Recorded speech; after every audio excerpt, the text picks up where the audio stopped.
Hello everyone.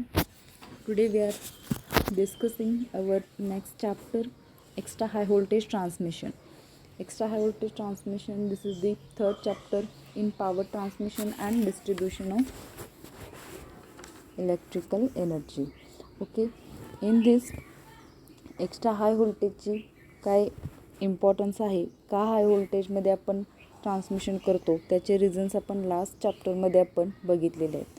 तर basically यामध्ये कोणकोणते पॉईंट्स आहेत, तर extra high voltage transmission, necessity of high voltage transmission, then सबस्टेशनचे कंपोनंट्स वेगवेगळे कोणकोणते आहेत ते, plus HVDC link, features of extra high voltage AC transmission and high voltage DC transmission, आणि flexible AC transmission line features, D types of FACTS controllers, new trends in wireless transmission of electrical power.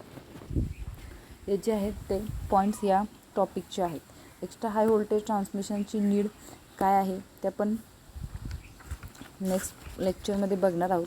तर आज जो आपला point आहे लेक्चरचा तो आहे सबस्टेशनचे equipments. तर सबस्टेशन तुम्ही जनरली बघितलं असाल, फिगरमध्ये दाखवलेलं आहे. तर आपली इलेक्ट्रिकल एनर्जी जी आहे ती जनरेट होते जनरेटिंग स्टेशनला. हे जे आहे ते जनरेटिंग स्टेशन्स त्यालाच आपण which is called as power plants station.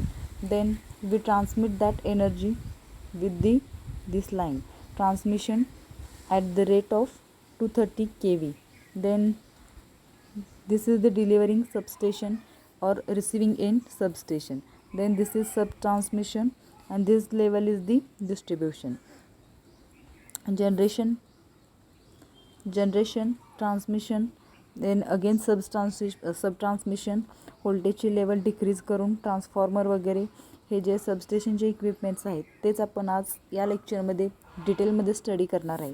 तर हे सबस्टेशन जे आहे, सबस्टेशनचे इक्विपमेंट्स, त्याचे फंक्शन्स, त्याचे डिझायनिंग आणि त्याचे यूज आणि कोणकोणते मटेरियल्स यूज करतात ते सगळं आपण या लेक्चरमध्ये बघणार आहे. तर हे सब ट्रान्समिशन लेवल आहे, हे डिस्ट्रीब्युशन लेवल, नंतर हे रेसिडेन्शियल युजर्स किंवा कमर्शियल अँड इंडस्ट्रियल युजर्स. डिस्ट्रीब्युशनची व्होल्टेजची रेंज काय असते 440 और 230. तर कमर्शियल अँड इंडस्ट्रियल यूजसाठी आपण 440 व्होल्ट सप्लाय यूज करणार आणि रेसिडेन्शियल युजरसाठी आपण 230 व्होल्ट सप्लाय यूज करत असतो. ओके, तर आपण वेगवेगळे कंपोनंट्स सबस्टेशनमधले या लेक्चरमध्ये डिस्कस करणार आहे. तर आपला फर्स्ट जो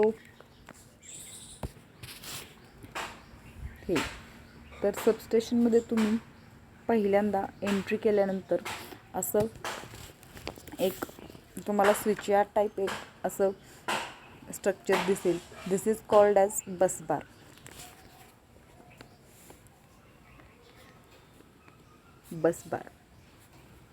तर हा बस बार जो आहे, बस बार आपण कशासाठी मीन्स कुठे असतो busbar, supported on post insulator और स्ट्रेन इन्सुलेटर. तर बसबारचं फंक्शन काय आहे, to receive power from incoming circuits and to deliver power to outgoing circuits. म्हणजे आपण इथं जे आपण बघितलं तर सब ट्रान्समिशन आणि डिस्ट्रीब्युशन आहे. तर डिस्ट्रीब्युशन लेवलला एक बसबार असतो आणि सब ट्रान्समिशन लेवलला एक बसबार असतो. तर बसबारचं वर्किंग काय आहे, तर सब ट्रान्समिशनकडून ज्या काही पॉवर लाईन्स येणार आहेत त्याचा इन्कमिंग सप्लाय जो आहे तो बसबारमध्ये दिला जातो आणि बसबारकडून जी पुढचे जे डिस्ट्रीब्युशनचे 440 किंवा 230 असे नेटवर्क्स तयार केले जातात. तर function of busbar is to receive power from incoming circuits, means to receive the power और to outgoing the power, means power receive करणे किंवा पॉवर डिलिव्हर करणे. This is the basic function of busbar. तर busbar जे आहेत ते कॉपरचे basically बनलेले असतात. तर ह्या ज्या लाईन्स तुम्हाला मीन्स डायग्रॅममध्ये दिसत आहेत तर ह्या इन्कमिंग लाईन्स आहेत. बसबार सबस्टेशनमध्ये बसबार जे असतात ते मोठे हाय व्होल्टेज सबस्टेशनमध्ये हे बसबार, तर त्याच्या ह्या ज्या लाईन्स आहेत power lines, these are the incoming lines. ह्यातल्या इन्कमिंग लाईन्स पण असतात म्हणजे सप्लाय अनादर सबस्टेशनकडून या सबस्टेशनमध्ये रिसीव केला जातो थ्रू दी बसबार कंडक्टर्स, आणि तोच सप्लाय आपण दुसऱ्या सबस्टेशनमध्ये किंवा रेसिडेन्शियल किंवा कमर्शियल लोडकडे आपण डिलिव्हर करण्यासाठी बसबारच्या आउटगोईंग लाईन्स यूज करतो. This is the basic function of busbar. Again our next is the surge arrester. Okay, surge arrester आपण माहीत आहे. सर्ज अरेस्टर आपण कशासाठी यूज करतो तर लाईटनिंग स्ट्रोकपासून आपले जे काही सबस्टेशन आहेत किंवा सबस्टेशनचे इक्विपमेंट्स आहेत, कुठलेही इक्विपमेंट्स असू देत, ट्रान्सफॉर्मर असू दे किंवा बसबार असू दे, तर त्यांच्या प्रोटेक्शनसाठी आपण सर्ज अरेस्टर सबस्टेशनमध्ये यूज करत असतो. तर सबस्टेशनचं लोकेशन कुठं असणार आहे तर connected between phase conductor and ground. तर कोणतंही इक्विपमेंट ज्याचं आपल्याला प्रोटेक्शन करायचं आहे फ्रॉम द लाईटनिंग स्ट्रोक, तर त्याच्यापासून आपल्याला लाईटनिंग स्ट्रोकपासून आपल्याला मीन्स प्रोटेक्शन करायचं आहे, तर तो जो अर्थ मीन्स लाईटनिंग अरेस्टर जो आहे तो त्या इक्विपमेंटच्या फेज आणि अर्थ या दोनमध्ये फेज आणि अर्थमध्ये आपण जो काही लाईटनिंग अरेस्टर आहे तो प्लेस करतो, जेणेकरून जो काही डिस्चार्ज होईल किंवा जो काही लाईटनिंग स्ट्रोक येईल तो ग्राउंड व्हावा म्हणून. तर फंक्शन काय आहे, टू डिस्चार्ज ओव्हर व्होल्टेज सर्व टू अर्थ. म्हणजे फेज आणि अर्थमध्ये आपण लाईटनिंग अरेस्टर यूज करतो. त्यामुळं काय होतं, जरी लाईटनिंग स्ट्रोक त्या इक्विपमेंटवरती पडला तरी तो जो मीन्स त्यामुळे निर्माण होणार जे हाय व्होल्टेज आहे त्या पर्टिक्युलर टाईमसाठी ते डिस्चार्ज होतं टू ग्राउंड. ग्राउंडचं पोटेन्शियल 0 असल्यामुळे जे काही किती पण मीन्स जास्तीत जास्त व्होल्टेज जरी लाईटनिंग स्ट्रोकमुळे जरी डेव्हलप झालं तर ते डिस्चार्ज करण्याची जी कपॅसिटी असते ती लाईटनिंग अरेस्टरची असते. तर हे इक्विपमेंट आपण प्रत्येक सबस्टेशनच्या इक्विपमेंट्स प्रोटेक्शनसाठी किंवा ट्रान्समिशन लाईनच्या प्रोटेक्शनसाठी किंवा जे काही आपले इम्पॉर्टंट इक्विपमेंट्स आहेत, मशीन्स आहेत, जसं की जनरेटर आहे किंवा पॉवर ट्रान्सफॉर्मर आहे, तर त्यांच्या प्रोटेक्शनसाठी आपण LA that is lightning arresters are used. Okay, then this is the isolator. This is the diagram of isolator. The isolator is a device which is located at each side of the circuit breakers. तर circuit ब्रेकर्सच्या दोन्ही साईडला आयसोलेटर्स जे असतात ते place केलेले असतात. आयसोलेटर्सचे हा जो आहे तो आयसोलेटरचा मूविंग पार्ट आहे which can be open or closed. This rod is the movable part of this isolator and which can be opened or closed. जर सर्किट ब्रेकर प्रोटेक्शनची सिस्टीम आपली कशी असते तर सर्किट ब्रेकरच्या दोन्ही बाजूस आयसोलेटर जे असतात ते प्लेस केलेले असतात. तर आयसोलेटरचं या फंक्शन काय आहे, to provide isolation from live parts for the purpose of maintenance. तर म्हणजे प्रोटेक्शन करायचं त्या लाईनचं किंवा त्या पर्टिक्युलर सेक्शनचं. तर जेव्हा आपल्याला मेंटेनन्सची वगैरे गरज असेल किंवा एक मेजर फॉल्ट वगैरे ऑकर झाला असेल तर सिस्टममध्ये आपल्याला मेंटेनन्स करण्याची किंवा एक प्रॉब्लेम जर क्रिएट झाला असेल तर एक पर्टिक्युलर सेक्शन पूर्णपणे स्विच ऑफ करण्यासाठी आयसोलेटर जे आहेत ते यूज केले जातात. To provide isolation from live parts for the purpose of maintenance. This is the basic function of isolator. Again, this is the earthing switch.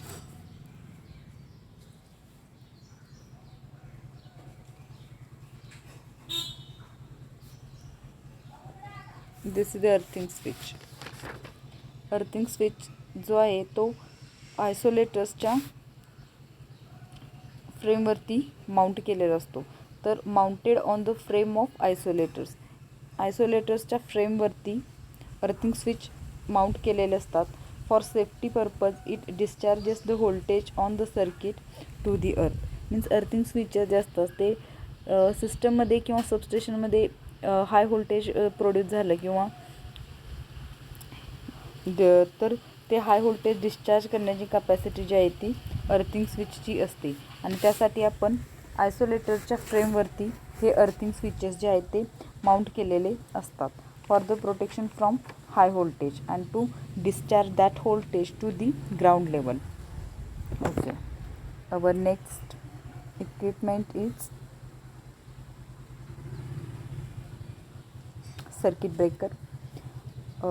Circuit breaker basically to break the circuit. Circuit breaker जे आहेत ते आपण कशासाठी use करत असतो, तर जेव्हा सिस्टमवर किंवा सबस्टेशनमध्ये फॉल्ट वगैरे होतो, जेव्हा करंटची मॅग्निट्यूड जी आहे ती पर्टिक्युलर रेटेड करंटपेक्षा जर इन्क्रीज झाली तर त्याला आपण फॉल्ट असं कन्सिडर केलं जातं सिस्टममध्ये.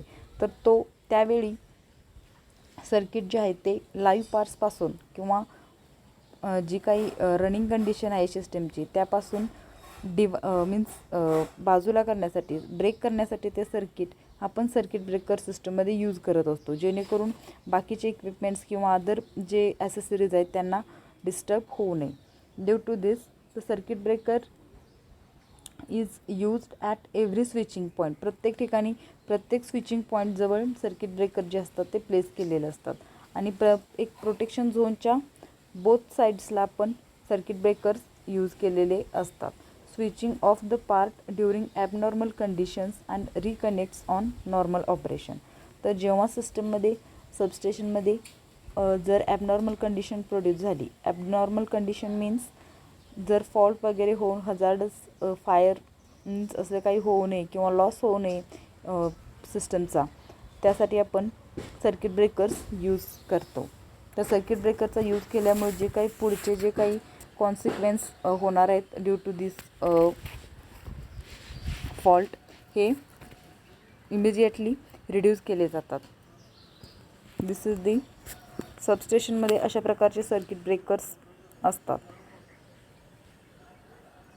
Then CT termed as current transformer.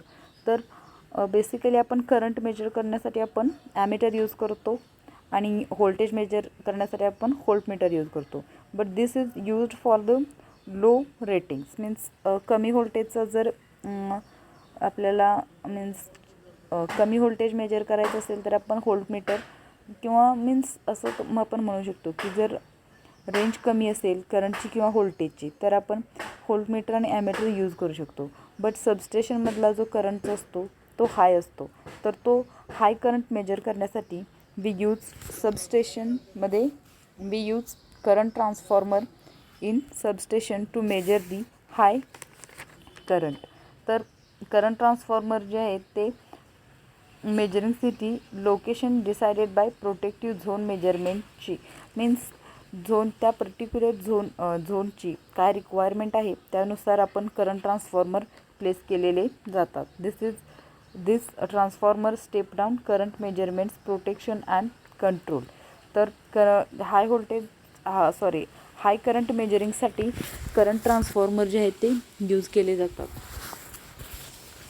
तर तसंच this is the potential transformer as same as the CT. This is used for high voltage measurement. व्होल्टेजची रेंज जास्त असेल तर सबस्टेशनमध्ये ते मेजरमेंट करण्यासाठी आपण पोटेन्शियल ट्रान्सफॉर्मर जो आहे तो सिस्टममध्ये यूज करतो.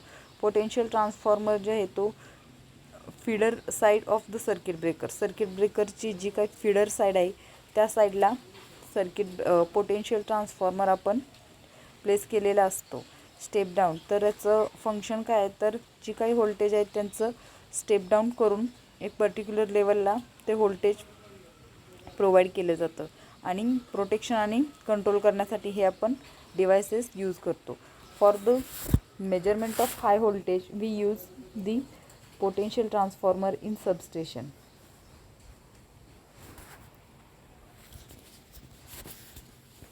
Our next device is power transformer. तर ट्रान्सफॉर्मर मीन्स काय ते आपण तुम्हाला माहीत असेल. Transformer is a device which is use to reduce the level of voltage means step up किंवा स्टेप डाऊन. एका पर्टिक्युलर व्होल्टेजची लेवल कमी जास्त करण्यासाठी आपण ट्रान्सफॉर्मर यूज करतो. ट्रान्सफॉर्मर जो आहे तो बेसिकली एक कॉन्स्टंट डिव्हाइस आहे because it doesn't have any rotating parts in their constructional features, because ट्रान्सफॉर्मरमध्ये व्होल्टेजची लेवल चेंज करू शकतो without changing the frequency. Means in our India the ideal frequency is 50 Hz. Without changing the frequency range, we can change the level of voltage from any another level. That is the device is called as transformer. तर ट्रान्सफॉर्मरचे different types आहेत. त्यातलाच तो आपण CTPT, current transformer आणि potential transformer हे जे आहेत ते इन्स्ट्रुमेंट ट्रान्सफॉर्मरचे टाईप्स होते जे आपण लास्ट पॉईंटमध्ये बघितले. बट हा जो आहे तो मीन्स कपॅसिटीनुसार ॲज पर दी रिक्वायरमेंट ट्रान्सफॉर्मरचे डिफरंट टाईप्स आहेत. कोअर टाईप, शेल टाईप हे जे आहेत ते त्याच्या कन्स्ट्रक्शननुसार ट्रान्सफॉर्मरचे टाईप्स आहेत. आणि हा जो आहे तो पॉवर ट्रान्सफॉर्मरची रेटिंग जी आहे ती अबव 500 MVA. ट्रान्सफॉर्मरची रेटिंग जर 500 MVA पेक्षा जास्त असेल तर आपण it is called as or termed as power transformer.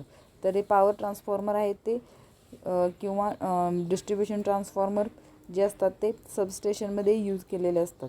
तर पॉवर ट्रान्सफॉर्मरमध्ये इथं तुम्हाला कन्स्ट्रक्शन त्याच्यामध्ये दिसत आहेत की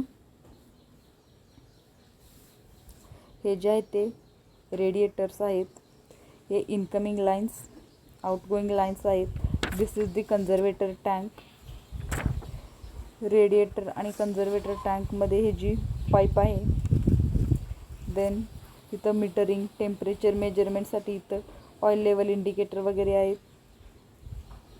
हे जे आहेत ते रिअल प्रॅक्टिकलमध्ये ट्रान्सफॉर्मर जे आहेत ते असे असतात, असे त्यांचं डिझायनिंग केलेलं असतं. ओके. तर पॉवर ट्रान्सफॉर्मर जे असतं ते कुठं प्लेस केलेलं असतात? ॲट जनरेटिंग स्टेशन और रिसिविंग स्टेशन. पॉवर ट्रान्सफॉर्मरची रेंज जी असते ते 500 MVA, अबव 500 MVA तरच आपण त्या ट्रान्सफॉर्मरला पॉवर ट्रान्सफॉर्मर म्हणून कन्सिडर करू शकतो. बिकॉज त्याची रेटिंग जी आहे ती 500 MVA पेक्षा जास्त रेटिंगच्या ट्रान्सफॉर्मरलाच आपण पॉवर ट्रान्सफॉर्मर म्हणून कन्सिडर करतो. तर फंक्शन काय आहे? स्टेप अप और down the voltage level. Voltage level कमी जास्त करण्यासाठी आपण सबस्टेशनमध्ये ट्रान्सफॉर्मर जो आहे तो यूज करत असतो. This is the practical view of power transformer. Next जे आहे ते shunt reactors. Practical shunt reactors जे असतात ते अशा प्रकारचे सबस्टेशनमध्ये कनेक्ट केलेले असतात. तर शंट रिॲक्टर्स जे आहेत ते ट्रान्समिशन लाईनमध्ये वरती कनेक्ट केलेले असतात. तर during low load period to control voltage of long extra high voltage lines. जेव्हा लोड कमी असेल लोड कमी असेल तर त्यावेळी ट्रान्समिशन लाईनचं व्होल्टेज इन्क्रीज होतं. तर ते व्होल्टेज इन्क्रीज झालेलं व्होल्टेज कंट्रोल करण्यासाठी we use the shunt reactors in transmission line. Also to compensate shunt capacitance of transmission line during low load period. Means transmission लाईनचं व्होल्टेज आणि ट्रान्समिशन लाईनचा capacitance control करण्यासाठी we use the shunt reactors in transmission line.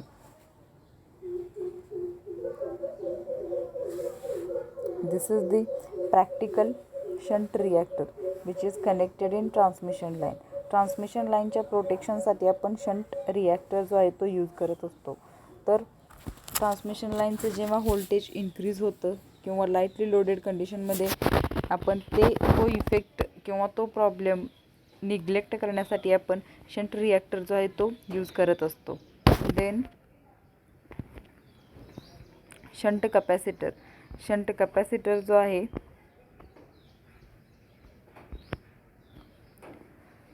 Shunt capacitor location is located at receiving station and distribution substation. Receiving स्टेशनला किंवा डिस्ट्रीब्युशनच्या सबस्टेशनमध्ये आपण shunt capacitor use करतो to improve the power to improve the power factor by compensating reactive power. Reactive power जे आहे त्याचं compensation करून आपण पॉवर फॅक्टर इम्प्रूव्ह करण्यासाठी शंट कपॅसिटर यूज करतो. देन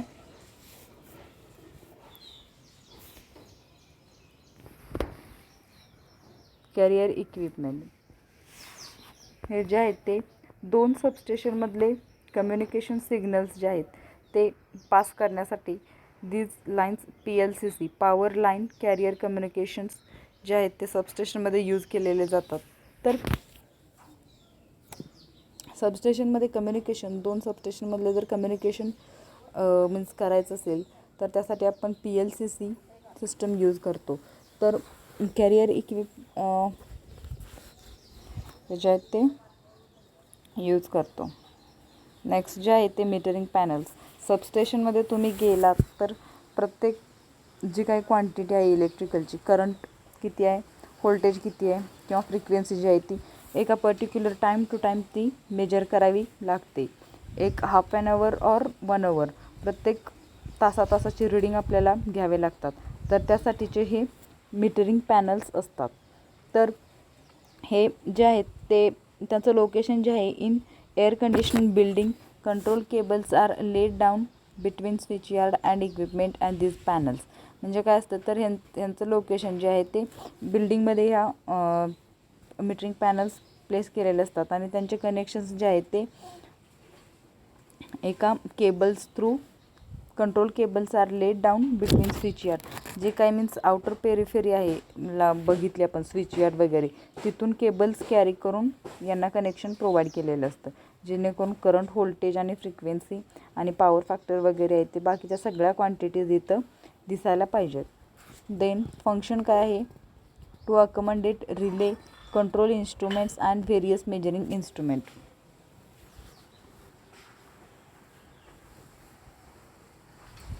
देन स्विच गिअर्स म्हणजे स्विच गिअर्समध्ये आपण बघितलं आहे सर्किट ब्रेकर, आयसोलेटर, फ्युजेस हे जे आहेत ते स्विच गिअरचेच पार्ट्स आहेत. तर स्विच गिअर्स मीन्स हे जे आहे ते मिनिएचर सर्किट ब्रेकर्स आहेत. ते लो व्होल्टेजसाठी आपण प्रोटेक्शनसाठी यूज करतो. घरी किंवा डोमेस्टिक लेवलला किंवा जे काही कमर्शियल बिल्डिंगच्या प्रोटेक्शनसाठी आपण MCB किंवा मोठ्या सर्किट ब्रेकर्स यूज करतो.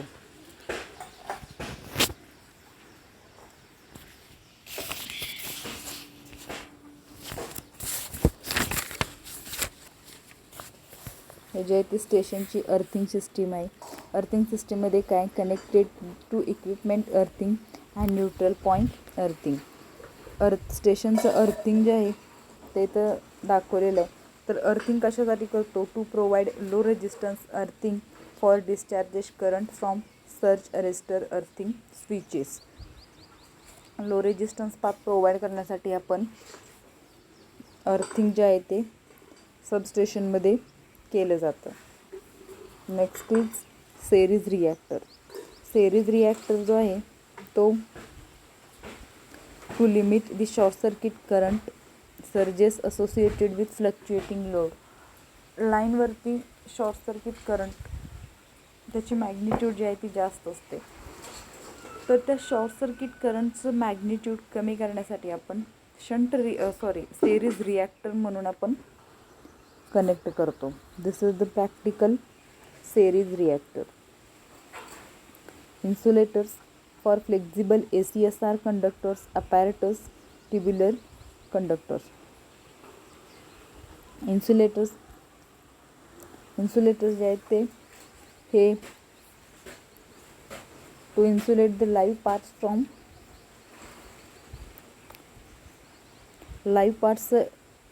पार्ट्स पासून इन्सुलेशन प्रिपेअर करण्यासाठी आपण इन्सुलेटर यूज करतो. तर फर्स्ट डायग्राममध्ये pin insulator, this is the also pin insulator, suspension insulator, disc insulator. हे जे आहेत ते इन्सुलेटरचे टाईप्स आहेत. इन्सुलेटर जो आहे तो इलेक्ट्रिकल सिस्टमचा मेन कंपोनंट आहे. इन्सुलेट दी लाईव्ह पार्ट्स.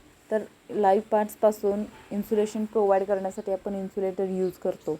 इन्सुलेटरचे टाईप्स जे आहेत ते this is the pin insulator which is used up to 33 kV. 33 kV पर्यंत आपण पिन इन्सुलेटर जे आहे ते यूज करू शकतो. Then again this is the suspension insulator. Suspension इन्सुलेटरमध्ये प्रत्येक डिस्क जी आहे ती आपण व्हर्टिकली किंवा हॉरिझॉन्टल असेल तर त्या प्रत्येक डिस्कची जी व्हॅल्यू आहे ती ॲज अ 11 kV पर्यंत कन्सिडर केली जाते. Then string insulators, tension, suspension.